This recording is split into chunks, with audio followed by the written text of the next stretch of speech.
आप सभी समाज बंधुओं को मेरा सादर प्रणाम। जय श्री राम, जय श्री जगदीश हरे। जैसा कि आप सभी को पता है, अखिल भारतीय बागड़ा ब्राह्मण महासभा के चुनाव 2 चरणों में होने जा रहे हैं, 2 अक्टूबर और 9 अक्टूबर को। उसी को लेकर मैं अपना चुनावी घोषणा पत्र नहीं अपितु एक संकल्प पत्र है समाज के प्रति, वो आप सभी के समक्ष रखने जा रहा हूं और उसी को लेकर मैं आप सभी के पास में आया हूं। आप सभी साथियों से, सभी समाज बंधुओं से मेरा विनम्र आग्रह है कि इस संकल्प पत्र को आप सभी मिलकर पूर्ण करवाएंगे। इस हेतु इस वीडियो को आप अधिक से अधिक शेयर करें और अधिक से अधिक समाज बंधुओं तक इस आवाज को पहुंचाएं। सर्वप्रथम मेरा जो संकल्प पत्र है सभी समाज बंधुओं के प्रति, समाज को लेकर, वो ये है, अखिल भारतीय बागड़ा ब्राह्मण महासभा जो संगठन है उसकी एप्लीकेशन व वेबसाइट का निर्माण करवाना तथा ऑनलाइन सदस्यता ऐप के माध्यम से करवाना तथा सामाजिक, प्रशासनिक व निजी क्षेत्रों में कार्यरत समाज बंधुओं का ऑनलाइन डेटा उपलब्ध करवाना ताकि सामाजिक कार्यों में रुचि सामाजिक बंधुओं की ज्यादा से ज्यादा हो सके। मैं इसको आपको डिटेल से समझा देता हूं कि जिस प्रकार हम सदस्यता के लिए घर घर जाते हैं, वहां ना जाकर एक हमारे पास में एक ऐसा माध्यम भी उपलब्ध रहेगा कि अगर कोई सदस्य बनना चाहता है और उसके पास में कोई समाज बंधु पहुंच नहीं पाता है तो वो ऑनलाइन ऐप के माध्यम से भी रजिस्टर कर सकता है और वहीं पे सदस्यता शुल्क जमा करवा सकता है और उसी के माध्यम से वहां से उसको सदस्यता प्राप्त हो सकती है संगठन की। संकल्प पत्र के अंदर दूसरा जो हमारा बिंदु था वो यह है, प्रथम 2 वर्ष में कम से कम 1 लाख सदस्य संगठन के माध्यम से संगठन में जोड़ना। भारतवर्ष के विभिन्न कोनों में रह रहे समाज बंधु, चाहे वो पश्चिमी बंगाल का मालदा हो, चाहे डिब्रूगढ़ हो आसाम का, चाहे अरुणाचल का ईटानगर हो, भारतवर्ष के कोने कोने में फैले हुए समाज बंधुओं को इस संगठन के माध्यम से जोड़ना, जिसका हमारा प्रथम लक्ष्य है कि प्रथम 2 वर्ष के अंदर कम से कम 1 लाख सदस्य हम लोग जोड़ेंगे। तृतीय बिंदुवार हमारा जो पॉइंट है वो ये है, संगठन के संचालन, युवाओं के रोजगार सर्जन हेतु अलग अलग क्षेत्रों में कमेटियों का गठन करना। जो युवा साथी विभिन्न क्षेत्रों में रोजगार करने के इच्छुक तो हैं परंतु उनको रोजगार नहीं मिल पा रहा, उनकी संगठन सहायता करेगा और विभिन्न कंपनी से टाइप करने की कोशिश करेगा। उनसे टाइप करने के बाद में हमारे जो युवा साथी हैं जो रोजगार करने के, चाहे टेक्निकल फील्ड में हो, इलेक्ट्रिकल फील्ड में हो, किसी भी क्षेत्र के अंदर जो रोजगार करने के इच्छुक हैं, उनको विभिन्न प्राइवेट कंपनियों से हम लोग टाइप करेंगे संगठन के माध्यम से और जो जहां पर रोजगार कर सकता है जिस क्षेत्र के अंदर, हम कोशिश करेंगे कि उन युवाओं को उस क्षेत्र में रोजगार मिले। उसके बाद में चौथा हमारा जो पॉइंट था वो यह है, ई डिजिटल प्लेटफॉर्म के माध्यम से स्वयं की ऐप डेवलप करके लॉन्चिंग करना, जैसे कि अमेजन, मीशो, फ्लिपकार्ट, जिसके माध्यम से युवाओं के रोजगार के माध्यम प्रशस्त हों। जैसे कि आप सभी को पता है अमेजन, मीशो और फ्लिपकार्ट क्या करती है, ये ऐसी ऑनलाइन कंपनियां हैं जहां पर युवा, आज 90% जो मार्केट है भारत का वो पूरा ई डिजिटल प्लेटफॉर्म के माध्यम पर टिका हुआ है। तो ऐसी एक वेबसाइट का निर्माण करना जिससे कि समाज के युवाओं को अधिक से अधिक रोजगार मिले और घर पर रहकर भी वो अपने इस कार्य को अंजाम दे सके। आप सभी को पता है हमारे समाज के अंदर भी 80 से 85% युवा ऑनलाइन ऐप के ऊपर काम करते हैं, लेकिन क्यों ना हमारे समाज की ऐसी ऐप हो जिसके माध्यम से हम बिक्री कर सकें, परचेजिंग कर सकें, सेल कर सकें। ऐसे प्रोडक्ट्स हम ऐप के माध्यम से सेल और परचेज करेंगे, ऐसा हमारा संकल्प है और इस संकल्प में सभी युवाओं के साथ में मिलकर, सभी बिजनेसमैन साथियों के साथ में मिलकर हम कार्य करेंगे। 5वां जो हमारा बिंदुवार पॉइंट है वो ये है, जैसा कि आप सभी को पता है हर समाज की अपनी मैट्रिमोनियम साइट्स हैं, वहां पर अविवाहित युवक और युवतियों का डेटा उपलब्ध रहता है, लेकिन हमारे समाज का ऐसा नहीं है। तो हम इसी कड़ी में हमने एक इसमें अध्याय ऐड किया है कि अविवाहित युवक और युवतियों का डेटा हम यहाँ पे उपलब्ध करवाएंगे और आपसी जो परिचय सम्मेलन होते हैं, अभी तक हमारा ऐसा है नहीं, लेकिन परिचय सम्मेलन में कहीं ना कहीं युवक और युवतियां और सामाजिक स्तर पर हम थोड़ी शर्म महसूस करते हैं, जान पहचान बढ़ा नहीं पाते। इसीलिए इस ऐप के माध्यम से विवाहित युवक और युवतियों का डेटा इस पे उपलब्ध रहेगा। वो संगठन से संपर्क करके उनका डेटा ले सकते हैं और एक दूसरे से जान पहचान बढ़ाने के लिए उनके घर वाले संगठन के माध्यम से संपर्क कर सकते हैं। तो वैवाहिक जो अड़चने आ रही है काफी हद तक दूर होगी और इसमें सुगमता प्राप्त होगी। छठा पॉइंट हमारा जो था वो ये था, था, आर्थिक दृष्टि से कमजोर सामाजिक परिवार के बच्चों को उच्च शिक्षा हेतु आर्थिक सहयोग प्रदान करना। जो विद्यार्थी उच्च शिक्षा की दृष्टि से योग्य है परंतु आर्थिक रूप से कमजोर हैं, जो विद्यार्थी पढ़ने के लिए लालायित तो हैं परंतु आर्थिक दृष्टि से कमजोर हैं, परिवार कमजोर है, जो उन्हें उच्च शिक्षा हेतु भेज नहीं सकते, उनमें संगठन आर्थिक रूप से उनकी मदद करेगा। इसके बाद में हमारा था, अंतर्राष्ट्रीय स्तर पर खेलने योग्य जाने वाले खिलाड़ियों को संगठन स्पॉन्सर करेगा। आपने देखा होगा कई खिलाड़ी हमारे समाज के अंदर ऐसे हैं जो खेल भी रहे हैं, कई प्रतिभाएं ऐसी है जो अंतर्राष्ट्रीय स्तर पर है और कई प्रतिभाएं ऐसी है जो स्टेट पर है, स्टेट खेल रही है, लेकिन सामाजिक संगठन की तरफ से सिर्फ उन्हें सम्मानित किया गया। जो भी कार्य किया गया बहुत अच्छा है, लेकिन सामाजिक संगठन का दायित्व है कि ऐसे खिलाड़ियों को चुनकर आगे लाएं जो आगे बढ़ना चाहते हैं लेकिन वो इस दृष्टि से कमजोर हैं कि वो आगे खेलने में सक्षम नहीं हो पाते। ऐसे विद्यार्थियों को हम लोग चुनेंगे और उन्हें आगे स्पॉन्सर करेंगे। अगला जो हमारा बिंदुवार है संकल्प, वो यह है, टीना वेलफेयर फंड के माध्यम से, जो टीना वेलफेयर फंड बना हुआ है पहले से, उस फंड के माध्यम से आर्थिक दृष्टि से कमजोर परिवार जिनको चिकित्सा के क्षेत्र में आवश्यक अथवा जरूरतमंद सामाजिक परिवारों की मेडिकल क्षेत्र में सहायता करना। जो परिवार आर्थिक दृष्टि से कमजोर हैं और मेडिकल क्षेत्र में उनको सुविधाएं नहीं मिल पा रही है, उनको टीना वेलफेयर फंड के माध्यम से हम सहायता प्रदान करेंगे। इसके बाद में हमारा नेक्स्ट संकल्प पत्र के अंदर जो बिंदुवार है वो ये है, हम हर वर्ष राष्ट्रीय स्तर पर सामाजिक आयोजन करवाएंगे जिसमें समाज की विभिन्न क्षेत्रों में कार्यरत प्रतिभाओं का सम्मान करेंगे। राजनीतिक सामाजिक क्षेत्र की प्रतिभाओं का सम्मान समारोह करेंगे तथा सामाजिक स्तर पर सामाजिक आयोजनों के माध्यम से समाज का परिचय सामाजिक बंधुओं से करवाएंगे। ये तभी संभव होगा जब राष्ट्रीय स्तर पर किसी सामाजिक आयोजन का समारोह संपन्न होगा, ताकि एक दूसरे से लोग एक दूसरे को जान पहचान पाएंगे। चाहे भरतपुर के समाज बंधु हों, चाहे मालदा के समाज बंधु हों, चाहे ईटानगर के हो, चाहे डिब्रूगढ़ हो, चाहे रतलाम हो, हर जगह के समाज बंधु जब राष्ट्रीय स्तर पर कोई आयोजन होगा तो वहां पहुंचेंगे और ऐसे समाज बंधुओं का डेटा, ऐसे युवाओं का डेटा जो विभिन्न क्षेत्रों के अंदर कार्यरत है, चाहे वो सरकारी सेवाएं हो, चाहे प्राइवेट सेक्टर के अंदर हो, चाहे बिजनेसमैन हो जो अपनी एक उन्होंने एक पहचान बना रखी है, और ऐसे युवा साथी जो विभिन्न तरीके से निकलकर, विभिन्न संघर्षों से निकलकर गए हैं और समाज की अपनी एक पहचान बना रखी है उन्होंने, उन सभी का सम्मान समारोह किया जाएगा। नेक्स्ट हमारा संकल्प पत्र में है, समाज में संगठन की सदस्यता फीस व सामाजिक अनुदान चेक अथवा ऑनलाइन पेमेंट के माध्यम से ही करवाया जाएगा। इस हेतु सामाजिक सदस्यों की हर संभव मदद की जाएगी। अभी तक यह होता था कि कोई भी समाज बंधु अगर सदस्यता के लिए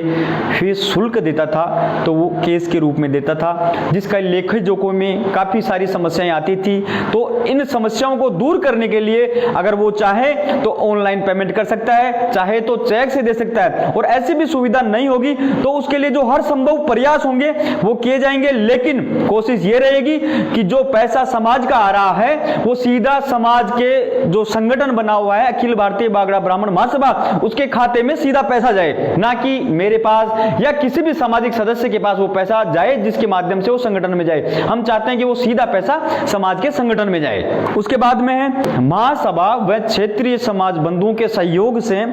विभिन्न सामाजिक क्षेत्रीय इकाइयों की आवश्यकता अनुसार पुराने भवनों की मरम्मत व नए भवनों का निर्माण करवाया जाएगा। सामाजिक संगठन के सहयोग से व विभिन्न क्षेत्रीय इकाइयों के सहयोग से, चाहे वो किसी भी क्षेत्र में ले लो, अगर अधूरा निर्माण पड़ा है तो उसको सामाजिक संगठन वहीं के सामाजिक क्षेत्रीय इकाइयों के सहयोग से उस निर्माण को पूरा करवाएगा। ये हमारा संकल्प है। और अगर वहां किसी क्षेत्र में अगर समाज का कोई भवन नहीं है तो उसको पूर्ण करवाने के लिए हम संकल्पबद्ध हैं उन क्षेत्रीय इकाइयों, क्षेत्रीय समाज बंधुओं के सहयोग से। इसके बाद में हमारा नेक्स्ट जो संकल्प पत्र है उसके अंदर बिंदुवार है। संपूर्ण भारतवर्ष में जहां जहां समाज बंधु निवास करते हैं वहां प्रतिवर्ष महासभा व क्षेत्रीय समाज बंधुओं अथवा इकाइयों के माध्यम से सामाजिक आयोजन करके वहां पर आने वाली सामाजिक समस्याओं को दूर करना व उनकी हर संभव मदद करना व अधिक से अधिक समाज बंधुओं को संगठन से जोड़ने का प्रयास किया जाएगा। जहां पर भारतवर्ष के अंदर, संपूर्ण भारतवर्ष में जहां जहां समाज बंधु निवास करते हैं, अगर कहीं भी किसी भी प्रकार की अड़चनें आ रही है या नहीं भी आ रही है तो भी संगठन इस चीज के प्रति हमेशा कटिबद्ध रहेगा कि ऐसा नहीं कि सिर्फ जयपुर जिले में ही कोई सामाजिक आयोजन किया जाएगा, चाहे भरतपुर हो, चाहे मालदा हो, चाहे चौमू हो, चाहे सीकर हो, चाहे रतलाम हो, चाहे इंदौर हो, हर क्षेत्र में प्रतिवर्ष एक सामाजिक समारोह का आयोजन किया जाएगा। अगर वहां पर समाज के सामने सामाजिक व्यक्तियों के साथ में कोई भी किसी भी प्रकार की समस्याएं आ रही है तो उनको दूर करने के लिए हर संभव प्रयास हम संगठन के माध्यम से करेंगे। नेक्स्ट जो बिंदुवार है वो हमारा यह है कि आज तक हम शादियों में जो भी आइटम्स वगैरह खरीदते थे भेंट स्वरूप देने के लिए, वो हम या तो किसी दुकानदार से दूसरे से खरीदते थे या किसी शोरूम से खरीदते थे, लेकिन हम चाहते हैं कि संगठन का स्वयं का एक ऐसा स्तर हो कि संगठन एक ऐसी इकाई चालू करे जहां से सामाजिक बंधु, चाहे वो बिजनेसमैन हो, चाहे व्यापारीगण हो, चाहे दुकानदार हो, वो भी समाज के खुद के निर्माण इकाई से वो चीजें खरीदे। जैसे कि मैं बता देना चाहता हूं, गिफ्ट भेंट स्वरूप शादियों में दिए जाने वाले आइटम की निर्माण इकाई से माल उचित मूल्य पर प्रदान करना, कम कमीशन में अच्छी रेटों पर माल देना ताकि समाज का पैसा सामाजिक संगठन में समाज उत्थान हेतु काम आए, जिससे अधिक से अधिक समाज बंधुओं को रोजगार भी मिलेगा। जैसे कि फर्नीचर का, जैसे कि इलेक्ट्रिकल के अंदर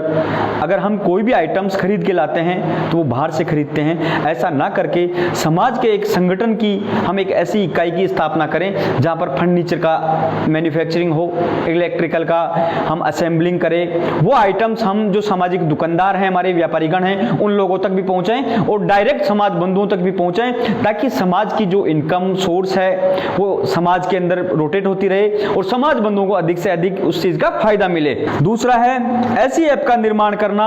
जिसके माध्यम से रोजमर्रा की जरूरतों की आपूर्ति की सप्लाई देना, जैसे कि प्लम्बर, मैकेनिक, लाइट फिटिंग कर्मचारी आदि को उचित दरों पर उपलब्ध करवाना, जिससे संगठन को आय, समाज में रोजगार सृजन की उपलब्धता को बढ़ावा मिले। ऐसे कर्मचारी जो सामाजिक तौर पर जो कार्य करते हैं समाज बंधु, उन्हीं को हम इसमें सूचीबद्ध बनाएंगे, उनकी सूची बनाएंगे कि समाज के अंदर जो भी ऐसे मैकेनिकल लाइन में या प्लम्बर लाइन में ऐसे जो समाज बंधु हैं उनका एक डेटा रखेंगे। अगर किसी भी समाज बंधु को किसी भी प्रकार से मैकेनिक की जरूरत पड़ती है, प्लम्बर की जरूरत पड़ती है, तो जो समाज बंधु इस कार्य के लिए ऑलरेडी जो काम कर रहे हैं, कार्यरत हैं, उन समाज बंधुओं का डेटा हम रखेंगे ताकि समाज के व्यक्ति को 2 रुपए की आमदनी हो और समाज का पैसा समाज के काम आए। इसके बाद में समाज के छात्र छात्राओं हेतु लाइब्रेरीज की स्थापना विभिन्न क्षेत्रों में करवाना ताकि पढ़ाई में, लेखन में उनको सुगमता प्राप्त हो सके। इसके बाद में है जयपुर में जहां पर शैक्षणिक व्यवस्थाएं हों के छात्र छात्राओं हेतु निःशुल्क प्रतियोगी परीक्षाओं की तैयारी हेतु कोचिंग संस्थान की स्थापना करना, समाज के छात्रों हेतु छात्रावास के निर्माण हेतु सरकार से जमीन आवंटित करवाना व छात्रावास के निर्माण हेतु सरकार से आर्थिक अनुदान लेना, क्योंकि अभी तक समाज का एक भी छात्रावास किसी सरकार ने, किसी मंत्री ने, किसी ने भी अलॉट नहीं किया है, ना ही कोई अनुदान दिया है। तो इस हेतु हम कटिबद्ध हैं कि जिस तेजी से ये कार्य हम कर सकें उतना तेजी से हम इस कार्य को कर पाएंगे और करने की कोशिश करेंगे। समाज के विभिन्न क्रियाकलापों हेतु सरकारी अनुदान के माध्यम से कार्य करना, और इसी के अलावा एक जो विप्र कल्याण बोर्ड कुछ समय पहले बना है, उस विप्र कल्याण बोर्ड में हमारे समाज का एक भी सदस्य, एक भी बंधु, समाज बंधु उसमें नहीं है। अगर विप्र कल्याण बोर्ड ब्राह्मण हितों के लिए बनाया गया है और हमारा समाज का कोई व्यक्ति उसमें हमारे सुनने वाला नहीं है, तो हम हमारी आवाज़ किसको कहेंगे, हमारी आवाज़ सरकार तक कौन पहुंचाएगा? विप्र कल्याण बोर्ड पहुंचाएगा, लेकिन उसमें हमारा सदस्य नहीं है। इस हेतु हम कोशिश करेंगे, और कोशिश ही नहीं अपितु कार्य करेंगे कि विप्र कल्याण बोर्ड में ज्यादा से ज्यादा हमारे समाज बंधु पहुंचे और हमारी बात को आगे रखें। संगठन के चुनाव समय पर हो, फिजूल खर्ची कम से कम हो, इस हेतु अध्यक्ष के ऊपर एक पंच कमेटी आम सहमति से जो संगठन की जो कार्यकारिणी चुनकर जाएगी उसकी सहमति से बनाई जाएगी, और वो पंच कमेटी पूरे संगठन के क्रियाकलापों को देखेगी कि कोई भी कार्य संगठन द्वारा किया जा रहा है या नहीं किया जा रहा, जो संकल्प पत्र में हम लोगों ने लिया है, और अगर नहीं किया जा रहा तो जो भी निर्णय पंच कमेटी निर्धारित करेगी, सबके लिए वो निर्णय, पूरे संगठन के लिए या हमारे लिए वो निर्णय सर्वमान्य होगा। संगठन द्वारा भूतपूर्व में चलाए जा रहे दहेजबंदी उन्मूलन कार्यक्रम में जो भी खामियां आई है उनको आपसी सहमति से, सभी समाज बंधुओं की सहमति से दूर किया जाएगा। इसके बाद में है समाज के सरकारी विभागों में कार्यरत कर्मचारी समाज बंधु, उनको अगर किसी भी प्रकार की समस्याएं आ रही है, चाहे वो ट्रांसफर से संबंधित हो, चाहे पदोन्नति से संबंधित हो, उनकी आवाज संगठन उठाएगा, उनके लिए संगठन कार्य करेगा। इसके बाद में है समाज के प्रतिभावान खिलाड़ियों हेतु एक खेल स्टेडियम हेतु सरकार से जमीन आवंटन व आर्थिक सहयोग लेना। अगर सरकार इस दिशा में कार्य नहीं करती है तो संगठन स्वयं और हम लोग इसमें पहल करेंगे और ग्रामीण क्षेत्र में एक खेल स्टेडियम हेतु प्रथम 2 वर्ष के अंदर जमीन खरीदकर उस पर एक स्टेडियम का निर्माण करेंगे, जिसमें हॉस्टल और लाइब्रेरी की सुविधा होगी। उसके अंदर खो खो हो, कबड्डी हो, क्रिकेट हो, सारी सुविधाएं उसमें उपलब्ध होगी, ताकि समाज के युवा समाज का नाम अंतर्राष्ट्रीय स्तर पर रोशन कर सके, जिसमें समाज के संगठन की सहभागिता अधिक से अधिक हो। इस हेतु हम सर्वप्रथम कटिबद्ध हैं। इसके बाद में जितनी भी चीजें, जितने भी संकल्प पत्र के अंदर जो बिंदुवार मैंने आपको बताए, उसके लिए हम वैसे संकल्पित हैं, और इसमें भी ऐसी मैंने कोई बातें नहीं रखी कि वो आधारहीन हो। अगर आधारहीन भी है तो हम आपके सामने उन चीजों को क्लियर करेंगे कि इन चीजों का निर्माण कैसे करेंगे, और बहुत ही कम बजट के अंदर ये चीजें तैयार हो सकती है, और हम इन चीजों को करने के लिए कटिबद्ध हैं, संकल्पबद्ध हैं। इसके बाद में मैं आप सभी समाज बंधुओं के सामने एक अहम और महत्वपूर्ण बात कहना चाहता हूं। मैं शपथ पूर्वक यह बयान करता हूं, आप सभी समाज बंधुओं को आश्वस्त करना चाहता हूं कि जब तक मैं सामाजिक संगठन के पद पर कार्यरत रहूंगा, तब तक मैं किसी भी राजनीतिक पार्टी के पद पर कार्य नहीं करूंगा, ना ही किसी राजनीतिक पार्टी का पद मैं लूंगा। इसके लिए मैं आपको आश्वस्त करना चाहूंगा, और ये मेरा संकल्प है। और इसी संकल्प पत्र के साथ में मैं आप सभी समाज बंधुओं से अनुरोध करता हूं कि जब एक समाज का, एक देश का युवा 25 से 30 साल का, 35 साल का युवा जब IAS RS बन सकता है, तो समाज की बागडोर एक 35 साल का युवा क्यों नहीं संभाल सकता? ये आपको सोचना है और आपको तय करना है। और इसी के साथ में ये संकल्प पत्र अगर आप सभी को पसंद आया तो मैं आप सभी समाज बंधुओं से विशेष अनुरोध करना चाहूंगा कि संकल्प पत्र को पूर्ण करने के लिए आप सभी 2 अक्टूबर और 9 अक्टूबर को अधिक से अधिक मतदान करें। और ये संकल्प पत्र, ये संकल्प आप सभी का, सभी समाज बंधुओं का, समाज के युवाओं का समाज उत्थान हेतु है, और इस संकल्प को पूर्ण करने के लिए आप अधिक से अधिक मतदान करेंगे और मुझे आशीर्वाद प्रदान करेंगे। और इसी आशीर्वाद की प्रतीक्षा में मैं आपका बेटा, भाई, समाज का युवा, आप सभी से अपील करता हूं कि आप अधिक से अधिक मतदान करें और 2 अक्टूबर और 9 अक्टूबर को अधिक से अधिक मतदान करके विजयी बनाएं। मैं कन्हैयालाल बागड़ा, राष्ट्रीय अध्यक्ष प्रत्याशी, अखिल भारतीय बागड़ा ब्राह्मण महासभा। जय श्री राम, जय जगदीश हरे, वंदे मातरम।